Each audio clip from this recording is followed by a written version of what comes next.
Hello students, hope you are all doing great. As we said in our last lecture, we will be continuing the topic of international conflict.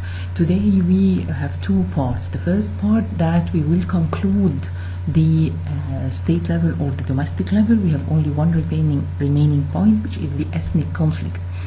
And then by this we will have concluded the domestic level of analysis, which focuses, as we said before, on the national attributes, on the internal attributes of the state, and how it can help us in understanding international conflict.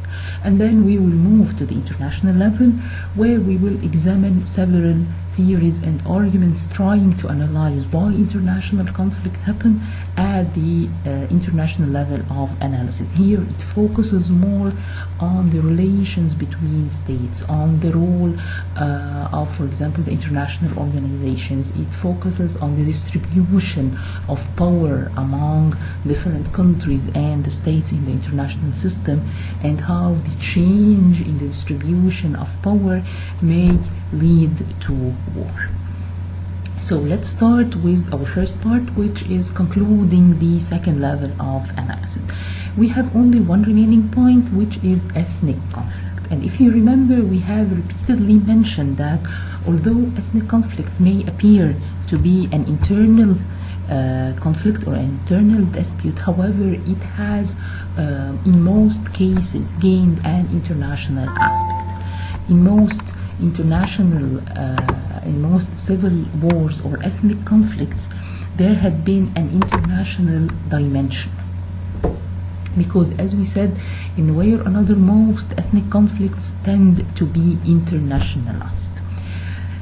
First, let's determine or define what do we mean by ethnic group. In a very simple and straightforward way, ethnic group are simply this group of people, this group of individuals who feel that they share common ties, whether they are religious, linguistic, racial belonging, historical background, cultural ties. So they feel that they have a common sharing, a common identity, defining them as a united, as a unified, as a homogeneous group, which is different than the other groups. So again, in this point, we focus that by ethnic group, we mean this group of people who believes that they have certain common ties which make them belong to one group, one unified or homogeneous group, that at the same time makes them different than the other groups. Then, why do ethnic groups fight? What makes them fight? What makes conflict or dispute among ethnic groups? Actually, we have two dimensions. The first dimension, that usually ethnic groups fight over political power. They fight over the access to economic resources. They fight because maybe one of them had dominated the others for a long while. Maybe because some of them may feel that they receive less than what deserve. They feel this deprivation. They feel that there is this unfair distribution of resources and benefits in the state or the regime they are living in. So there are different reasons for why ethnic conflict may erupt. One dimension is this tangible or material aspect, that there is conflict or dispute over the distribution of resources, whether they are economic resources, whether they are access to political power. This is an important dimension in the ethnic conflict. The other dimension, which is also very important and which actually the major reason why ethnic conflicts tend to be complicated, is the non-tangible conflict, is this sense, this feeling that we are different, that I belong to a certain group that is different than the other groups. This sense of hatred or dislike that one group may feel towards the others. And scholars have called this ethnocentrism. Ethnocentrism, the idea that one group looks at itself in favorable terms, while it looks at the other groups in an unfavorable term, in a negative way. They view the other groups as if they are their enemies, their adversaries. So again, ethnic conflict may erupt one part because, of course, of dispute or disagreement over how resources are distributed, how economic resources, how political power is distributed. Of course, this could be expected. While the second dimension, which is even more complicated, is ethnocentrism, the sense of hatred or dislike that could be between the different ethnic groups, where one group could see itself in a more favorable terms, while it holds a negative view towards the other groups.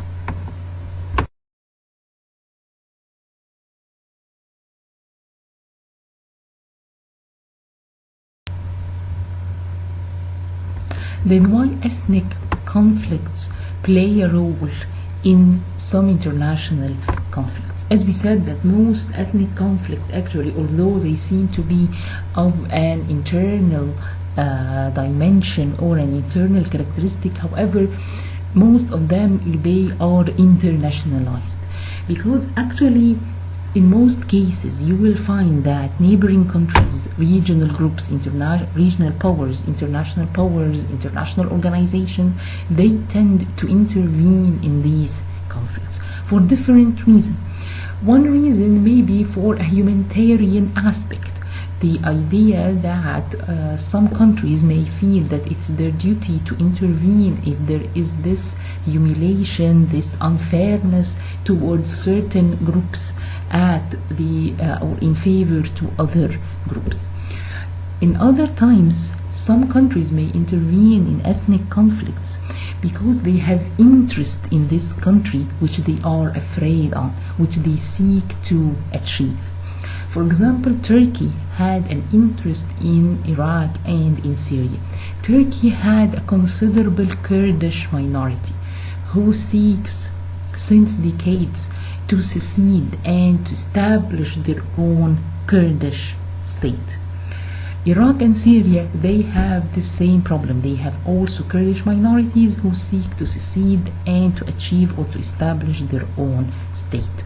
So when there were troubles in Iraq and in Syria, Turkey found that it's in its interest to intervene in the Syrian conflict and in Iraq to make sure that the Kurdish people will not secede, because this actually harms its national interest, because Turkey wants to keep the Kurdish community unified within the Turkish state. If it let the Kurdish communities in Syria or in Iraq to secede and to have their own state, it cannot guarantee at all that its Kurdish community would seek the same, which of course would destabilize the Turkey, which of course would harm to a great extent its interest. So another point, that countries can intervene in ethnic conflicts, can be dragged to intervene in other ethnic conflicts because they have certain interests they seek to keep. For example, the Turkish case, which seeks to make sure that the Kurdish communities in its neighboring countries would not secede, would not have the chance to establish their own separate, their own new state. Because if this happens, this will increase the expectations and the will of the Kurdish community in Turkey to do the same, which is of course totally against the Turkish national interest. Another reason why countries may intervene in other ethnic conflict, that for example these countries may have ties with some of the ethnic groups in this state. Some countries may intervene in the ethnic conflict in other country because they may have some ties. They belong to the same ethnic group in this state. For example, Russia had many Russian minorities that exist in nearly all of the ex-Soviet republics, and Russia puts on itself the obligation to protect these minorities against any abuse or unfairness in these other countries. So it gives itself the right to intervene to make sure that its ethnic groups, these Russian minorities who belong or who share with Russia their ethnicity or their ethnic background, to make sure that they are totally protected. Of course, Russia uses them as a means of leverage to intervene in these states and to make sure to secure its interest, but in a way or another it uses these Russian ethnic minorities as a facade, as a means of leverage in order to intervene in other countries in the ex-Soviet Republic to make sure to secure the Russian interest in these states. So to wrap up, the ethnic conflict, as we have said repeatedly since the beginning of our lectures, that ethnic conflicts, they yes begin as internal conflicts, however they tend to gain an international aspect in most cases. Why? Because usually states have interest to secure, so they intervene in this ethnic conflict, whether supporting one group or another. Sometimes states may intervene to protect some ethnic minorities that belong to them, that they have common ties with, as we said in the case of Russian example. By this, we have concluded the national state or the domestic state level, where we have tried to examine some of the internal attributes and how it affects or how it can explain to us why countries go to war. In our third level, the international level of analysis, we will be focusing on a more general, on a more comprehensive level, which is the international level. Here we will be focusing more on the distribution of power between states, the relations between states, the role of international organizations, all the items that you may recall about the international level of analysis. And we will be using them to understand how can this level of analysis explain to us why countries go to war.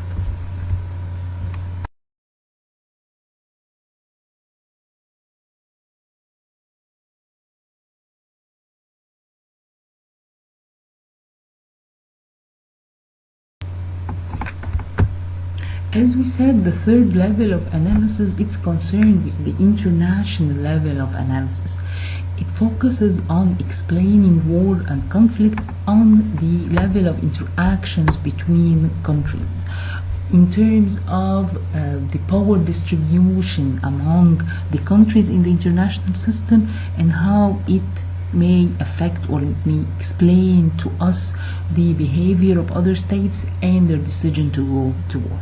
In this level, we have three main arguments or three main theories that try to explain to us why countries go to war. The first one is, does violence breed violence? The other argument or the other theory is the cyclical theories. And the third one, and a very important theory in the international relation field, is the power transition or hegemonic stability theory. So again, in this level, we are focusing more on the interactions between countries. We have stepped away from the personal characteristics of leaders. We have stepped away from the internal characteristics of the state. We are moving to a higher level where states, countries interact with each other. Power is being distributed among the different countries in the international system, and we try, using this lens, to analyze why countries go to war, how the distribution of power among countries may lead or not to war. And as we said, we will be explaining three main arguments. It's does violence breed violence? And here this theory takes a rather historical context. It focuses more in the historical context of relations between states to explain war. And then we have the cyclical theories of war, which try to assume that we can come out with rather stable cycles of war and peace the world had been witnessing. And the third theory, which is also very important theory, it was mainly advocated by the realists. It is named the power transition or the hegemonic stability, which also focused on the distribution of power mainly among the leading powers in the international system, the big powers in the international system, and how the change in the distribution of power among these countries, among these big powers, may lead to war, may help us in understanding why war erupts. The first theory or argument that we have at the international level of analysis is, does violence breed violence? And as we said, this theory or this argument, it adopts a rather historical lens, historical context. It tells you that if you want to understand if the country will fight or not, you have to look at the past. Examine the historical relations between the countries. If they have gone to war before with each other, then most probably they will go to war in the future. And that's why they have said that the seeds of future war are found in previous war. War is stimulated, is much predicted, is much caused by its predecessor. So again, according to this theory, according to this argument, they focus mainly on the historical context. They look at the history of wars and aggression and armed conflict between countries. If these countries have been involved before in wars or in armed conflict, then most probably they will go to war in the future.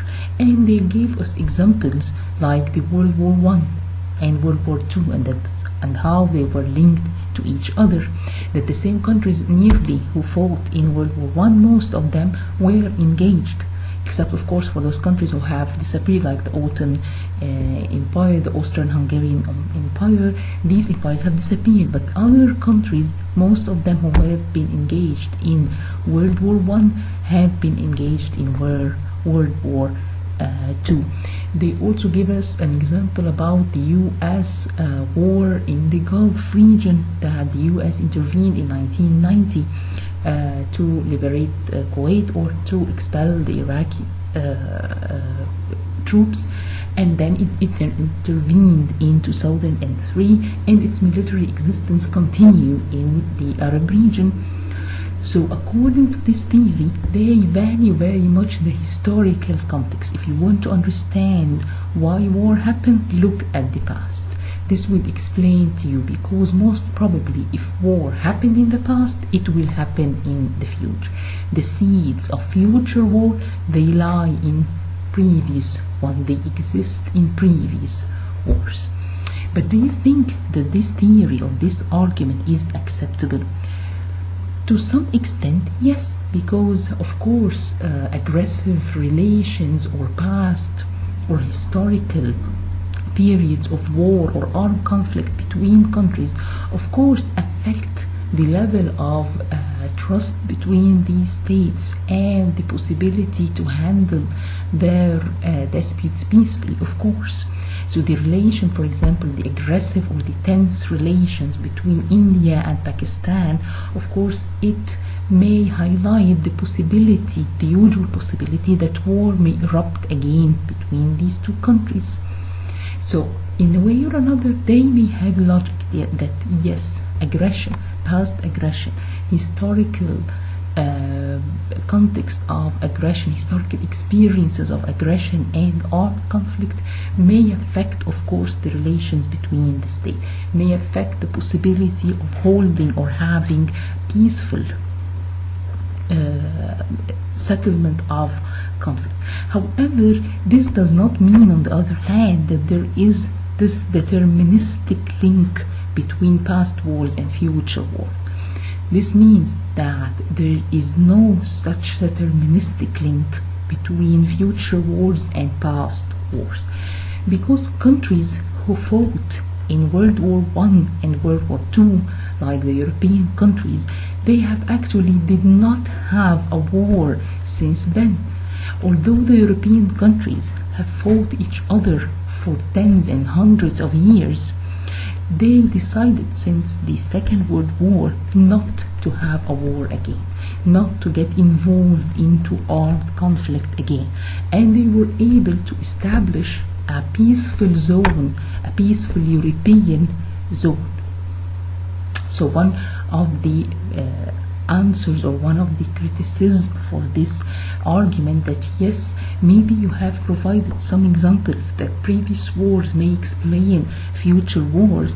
However, this is not always the case, because also we have other examples that prove that even countries who have fought each other for long times, they may come to a decision to stop fighting and to start peaceful relations. And the European countries are a very major example, or a very clear example.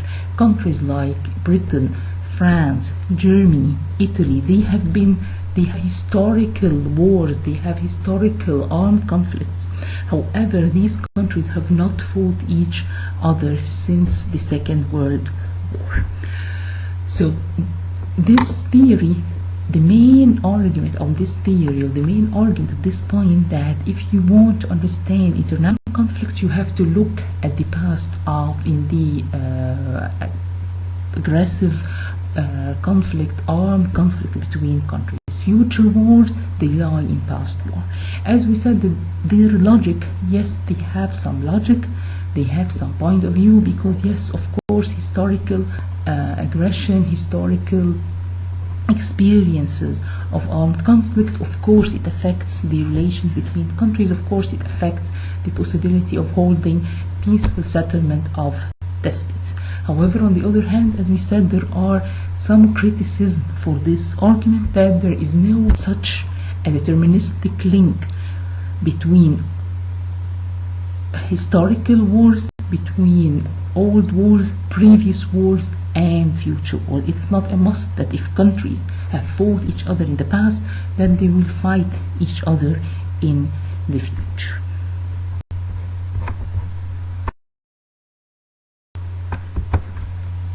An important response that came to this idea of violence breeds violence, or that future war, the seed of future war lies in the past war, a very important response or a critique to this argument was the model of the bargaining war, the bargaining model of war. This point of view, it rejected the last argument, the previous argument. It rejected the idea that past wars explain why other wars or future wars happen. Because according to this model, actually countries go to war, this decision is based on a rational basis, on a cost-benefit analysis. Countries do not go to wars because simply they have fought each other in the past. For them, this is not a justification. This is not accepted. Countries go to war because they feel or they know that they will benefit more from this decision. They make a cost-benefit analysis, they weigh the costs and benefits, and if the benefits of going to war would actually achieve the interests of the state, would actually outweigh its cost, then they will take this decision. So a very important response or critique to this idea of historical context of war, or looking at the past wars and how they may explain to us future war, is this bargaining model of war. The idea that countries do not go to war, according to this model, they totally reject the idea that countries go to war because of historical experiences of conflict or of past wars. For them, countries go to war. This decision of war is mainly based on a rational choice. It's mainly based on a cost-benefit analysis. Countries, they weigh, they examine what costs will I incur to go to war, what benefits will I have. So if in a very rational way, in a very rational mode, if benefits will outweigh, will overcome the costs, then I will take the decision of going to war. So according to this model, they totally reject focusing much on this historical context, on this historical aspect, and instead they develop or they introduce to us a more rational justification according to them, that war is based on rational decision. Countries decide to go to war not because of historical experiences. Countries choose to go to war. This is a rational choice based on a cost-benefit analysis, weighing the costs of going to war versus its benefits. So if benefits actually weigh or they overcome the cost, then countries go to war. So to conclude this first argument, this first point, it focuses on historical experiences of war, and according to the first point, how it may explain to us why countries go to war. As we said, of course, this may have a logic or a point of view. However, it was criticized by different points or by different critique, and among them came this bargaining model of war, which believes that war is a rational choice based on a cost-benefit analysis. It's not based on historical context or historical experience. It's a cost-benefit analysis.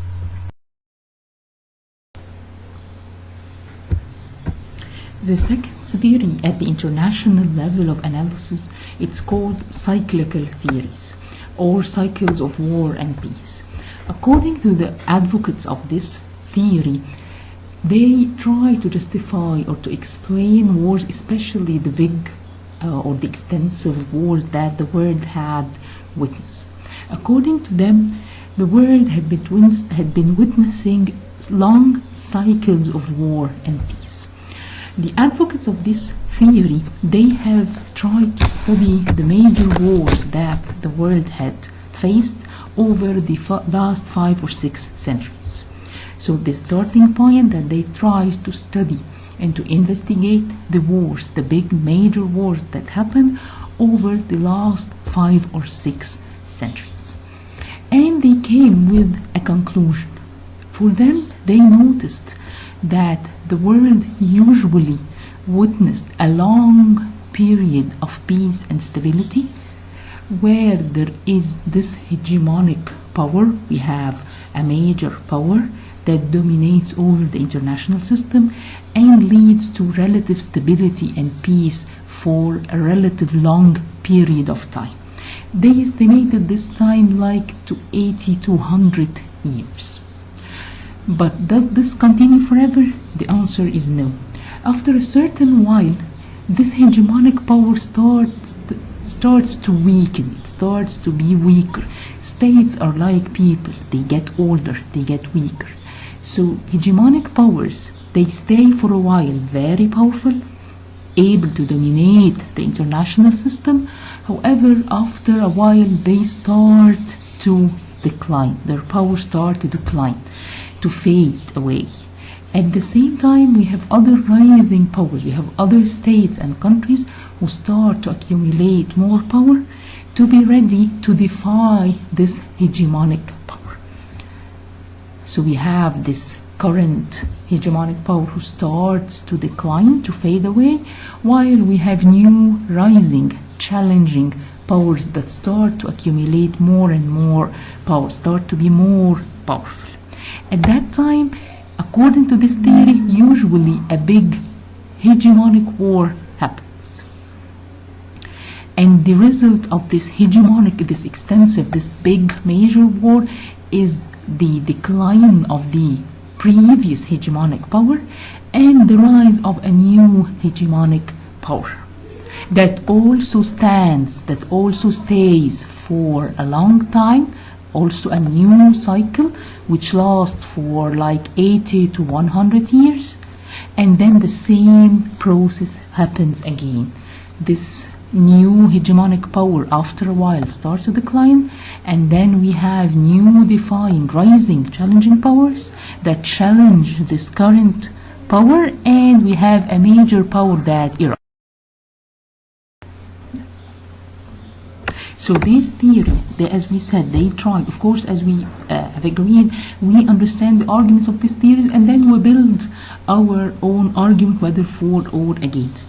So let's understand what they have advocated for. According to them, as we said, they studied the history of the major wars and conflicts that the world had witnessed. They studied these major wars over the last 5 or 6 centuries. And they came with major conclusions. According to them, and as you may see from the graph, for them that we have witnessed, the international system had witnessed like cycles of war and peace. A major war happened between the current, at that time, hegemonic power and the rising hegemonic power. When the war ends, we have a new hegemonic power residing over the international system, staying for a while, about 80 to 100 years, and then a new rising power appears, challenging this stable, this dominating hegemonic power, who also at that time starts to decline, starts to fade away. As we have said, individual states are like individuals, are like people. They get older, they get weaker. So at that time, we have a new rising power, a declining hegemonic power. This is the time where a major extensive war happens according to this theory. But what is the result of this war? According to the result of this war is the rise of this new hegemonic power. It becomes the global power. It becomes the power that resides over the international system, and the past hegemonic power, it declines and it fades away. Now, does this stay forever? No, we simply entered a new cycle where this new hegemonic power would take its time. It would last for some time as this dominant hegemonic power, also for like 80 to 100 years according to them, and then a new defying hegemonic power will appear, defying this power, and we will have a new hegemonic war, a new major war that would announce the appearance, the rise of a new hegemonic power to lead the international system. And we would enter into a new cycle of peace that would last for some time, and then we will have another hegemonic war, and so on. So for them, war and peace is cyclical. They were somehow affected by the economic thought that also, and the business thought that made or that put cycles of growth and decline. They were somehow affected by these ideas. They tried, based on their historical study of the major wars that the international system had witnessed, they tried to make estimates of these, somehow regular estimates of these regular cycles of war and peace. So as you may see from the graph, according to them, we have a major war that resulted in the domination of the Portuguese empire at that time. This was in the 15th century. And then this lasted for some 80 years or what, something like that. And then we had a new cycle which was led by the Netherlands empire at that time. This, of course, didn't last forever. After some while, we had major wars in the European continent, which brought Britain to the leadership of the international system.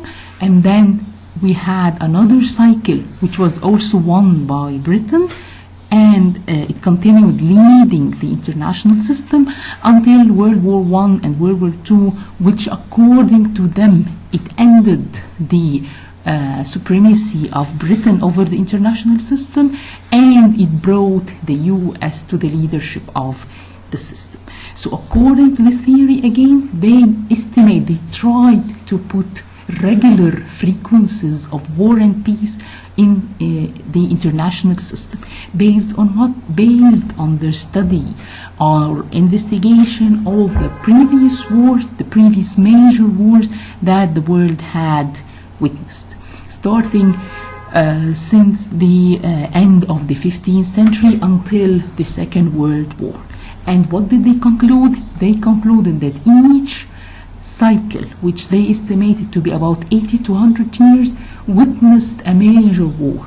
What was the result of this major war? The major result is the rise of a new hegemonic power and the decline of the previous hegemonic power. This does not stay forever, as we said. The world is witnessing or had witnessed these relatively regular cycles of war and peace, where we have a long cycle of relative peace and stability that ends by a hegemonic war, a major war, an extensive war between the ex-hegemonic power, the ex-global power, and the new rising defying global powers. This ends in favor to the rising global power, most probably, and this announces the rise of this new global power to lead the international system. But of course, this will not last forever. After a while, this new global power would decline, would fade away, and we will have another new defying global power, and so on. So according to this theory, as we said, we have this regular, relatively frequent cycles of peace and war.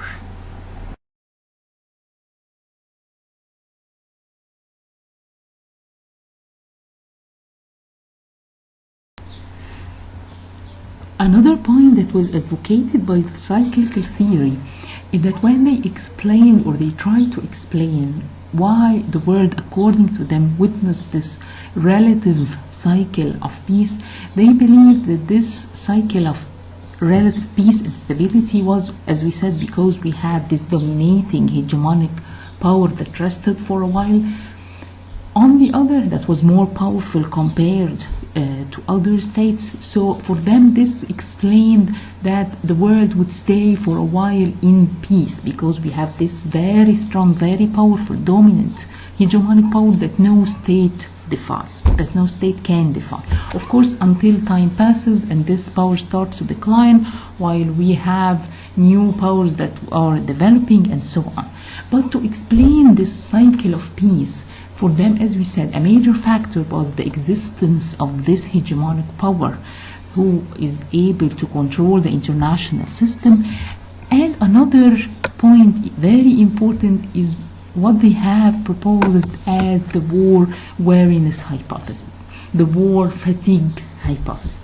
For them, countries after a hegemonic war or a major war, which is usually very costly, very expensive, very destructive, countries would stay for a while thinking twice before they take the decision to go to war, because they have paid a lot in the previous war.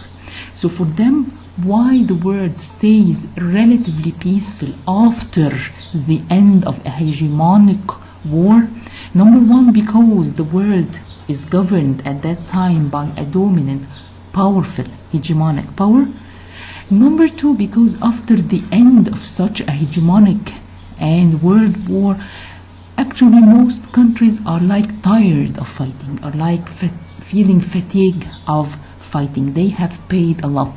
War had cost them a lot in terms of money, in terms of soldiers, in terms of weapons, and so on. So they suffered from the high costs of war, and accordingly countries would stay for a while trying to rectify the damages, the injuries that happened because of the occurrence of this hegemonic war. And that's why they would stay for a while unable, unwilling to go to a new war. But after a while, as things change, countries would forget, countries would overcome their losses and the high cost that they have paid in the previous war.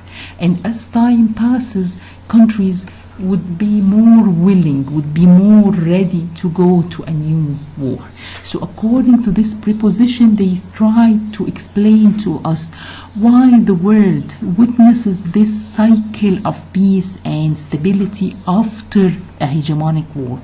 Number one, this is justified or explained that after the hegemonic war, we have the rise of a new hegemonic power, which is very powerful at that time, of course. It's as if we have a young leader who is in his best outfit, So we have this new rising, this new global power that is very powerful than all other states, so it can control the international system and no other state can defy it at that time. This number one. Number two, that after the hegemonic war, countries feel tired. Countries feel this sense of fatigue of war, because war, such hegemonic war, it had incurred them a huge cost in terms of money, in terms of weapons, in terms of soldiers, in terms of economic loss. So they have incurred a huge loss. They need a lot of time to overcome these losses and to forget these bad memories of war. But countries, sooner or later, they will overcome these losses, according to this theory. They will overcome these losses. They will overcome these bad memories of war. And we will be witnessing a new hegemonic war that will bring a new hegemonic power and a new cycle of this war awareness that would lead us to a new cycle of relative peace and stability. So to wrap up, that this theory, as we said, it assumed that the world had witnessed long cycles of war and peace. Long cycle of peace because we have this dominant international power, global power, that is more powerful than all other countries, that no other country can defy. We have this sense of fatigue, of tiredness that countries usually have after the end of the hegemonic war. What is the significance of hegemonic war for them? For them, this is a very point of transfer that makes the world transfer from one cycle to another. The world stay peaceful and stable for a while because we have this hegemonic power dominating over the international system. This does not continue forever. After a while, they have estimated this while by 80 to 100 years, we will have a big hegemonic war between the existing global power, which would be at that time declining and fading, and this, on the other hand, the new rising global power, which is developing its power. The hegemonic war will end by most probably the rise of a new hegemonic power that will dominate over the international system, and we will have this new cycle of peace and stability. Of course, that will not last forever. After a while, we will have a new hegemonic war, a new rising power, and so on. But do you think that this theory is acceptable? Can we accept its arguments? Can we take them as yes, that they can strongly explain to us why conflict erupt? Can you evaluate it? If you agree or if you disagree, why? Can you think of arguments for or against this theory?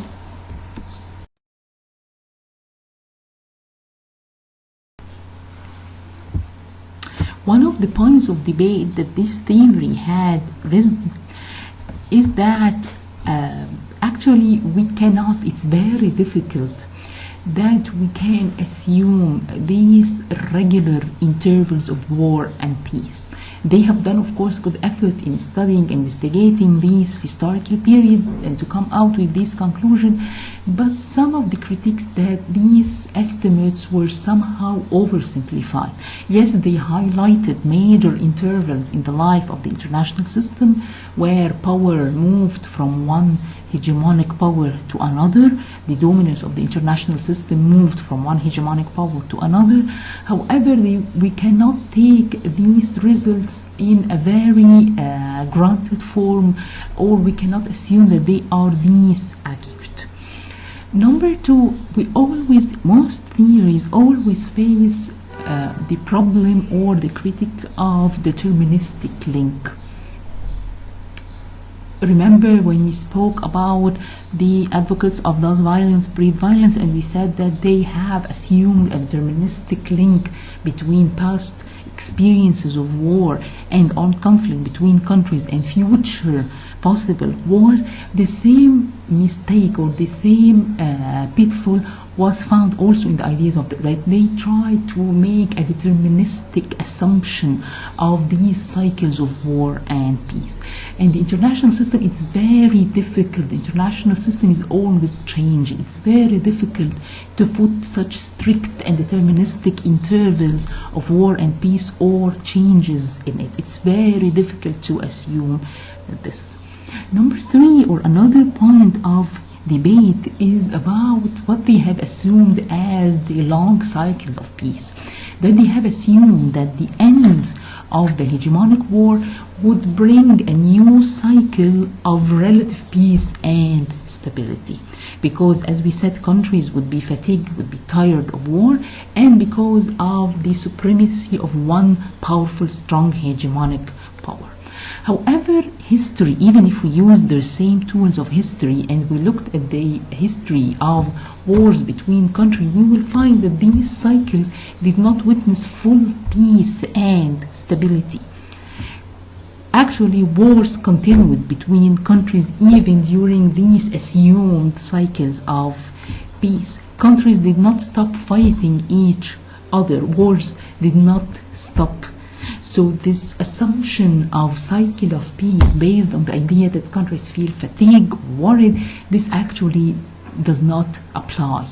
If you look at the interval, the time interval between World War I and World War II, which are hegemonic, extensive wars, you will find that the time actually between them is very limited. You're speaking like about 20 to 25 years.